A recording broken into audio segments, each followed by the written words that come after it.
Мен Зубак Екатерина номері 1 Новайшым орта мектебінің 7 сынып оқушысымын. Абайдың аудармасынан есекпен бұлбұл. Тойған есек шөпті отап маңайдағы, сонарқап жатқа кетті қай-қайдағы. Тентіреп, өлкені өрлеп келе жатып, жолықты бір бұлбұлға тоғайдағы. Сенбісін ақын бұлбұл жаңа көрдім, атына жұрт мақтаған құмар едім.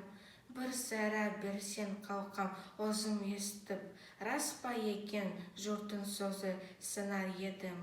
Өнерге сауды бұлбұл сонда аңыратып, шыңғыртып, шымырлатып, сырғалатып, мың түрлі күйге салып толқындады.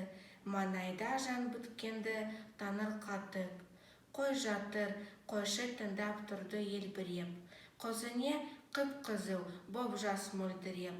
Жел соқпай, құс шуламай, бәрі жым-жырт. Әнге көңіл жіберіп тұрды елжіреп. Бұлбұл болды түсіп тұр есек сөзін, есек жерге қаратып екі көзін. Іш піспа ақ тыңдарлық бар екенсің, атегін-ай білмесін атешті өзін. Екенсің ән салуға сен дағы епті, сен біраз атеш әнін өрендепті. Бұл сықылды сыншының сөзім естіп, қос көрмеске бұлбұлда ұшып кетті.